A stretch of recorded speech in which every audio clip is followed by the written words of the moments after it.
Hello guys! Hello!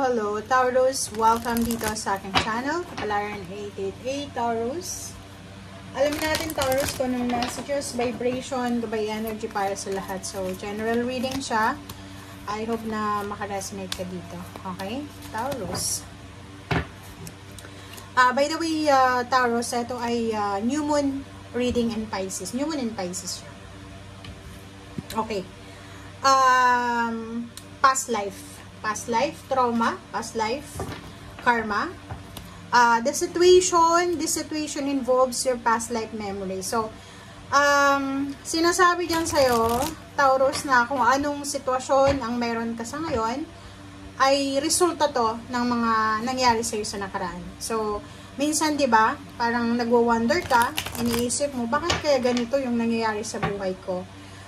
Sinasabi dyan sa'yo ng baraha, minsan may mga nangyayari sa buhay natin na yan yung outcome ng ginawa natin sa past life natin. So, acceptance, tanggapin mo na kung ano yung nangyayari yan sa ngayon. At yun, have faith lang sa Panginoon sa sarili mo. It's no. Wow. Diba? Sinasabi sir dito, Capricorn. Taurus, sorry. Okay, pasensya na, nasabi ko yung Capricorn. Pwedeng may mga Capricorn dito na nanonood para sa Taurus o para sa kanila, cross-watchers ka. So, yan. It's a no, slip on it. So, sinasabi dyan parang reverse siya. Sinasabi sir dito na kung ano man ang nangyayari sa'yo sa ngayon, let go, let God. Acceptance, wag mong kontrahin. Okay? Hayaan mo kung ano yung mangyayari, hayaan mo kung anong binibigay sa'yo, is either pagsubok, is either swerte, or anything.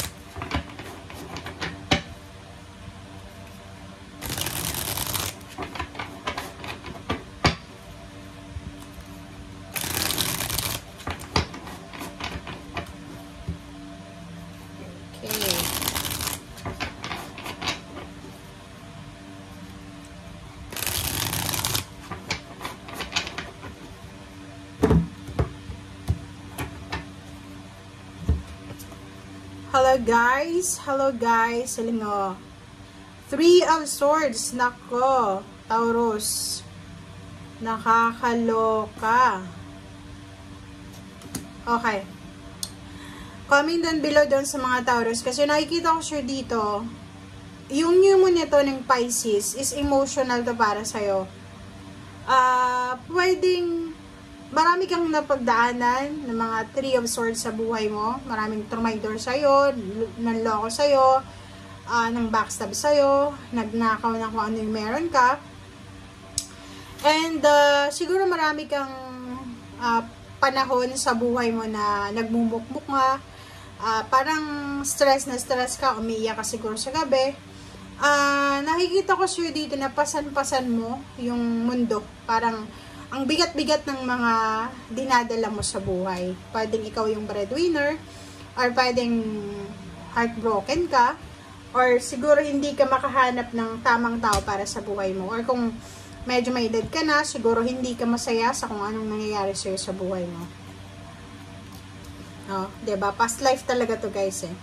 So, nakikita ko sa'yo dito, sinasabi na yon, acceptance, tanggapin natin. Huwag nating masyadong seryosohin yung mga negative na situation na pinagdadaanan natin sa ngayon. Let go, let God, let it flow. Have faith sa ating Panginoon. Kita mo na. Sinasabi sa'yo dito ng 7 of Cups na may choice ka. Like, ato yun, kasi past life to eh. So, kung, yan yung sabi sa'yo ng baraha, diba, na kung ano yung nangyayari sa ngayon, it's resulta yan ng past life mo. So, yung current situation mo ngayon, is may choice ka para kung gusto mong maging maganda yung next life mo or future mo. Okay? So, dito sinasabi na kailangan natin gamitin yung lessons galing sa failure, sa success na nakuha natin from the past. Okay? 2 of Pentacles, nakikita ko sir dito na meron sa inyo dito, Taurus, na pinag-iisipan kung ano yung desisyon na gagawin, like mga offer siya, job offer, ano ba yung mga ino-offer sa'yo, pwedeng bahay, gusto mong lumipat ng bahay, gusto mong lumipat ng bansa, ng company. So, parang dalawa yung pinagpipilian mo na hindi ka masyadong seryoso, parang ganon. So, hindi ka makapili. Wala ka sa focus, parang ganon.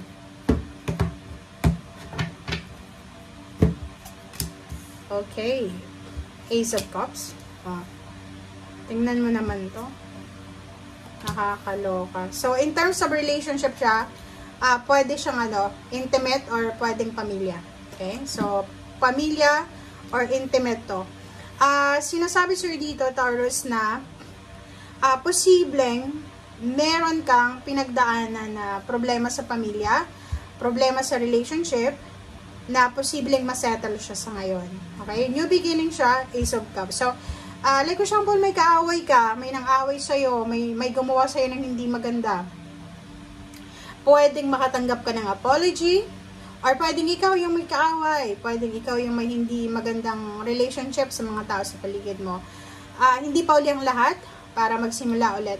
Tingnan mong 8 of Swords. Sinasabi na huwag kang papayag na makulong dyan sa hatred mo. Kung may hatred ka, kung may resentment, grudges, diba? Yung parang feeling mo pinagkakaisan ka ng mga tao, wala kang kakampi.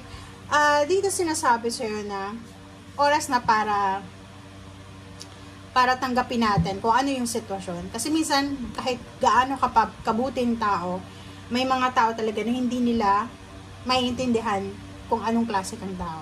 Parang ganun. So, sabihin natin na yung 3 years mo, yung 3 months mo,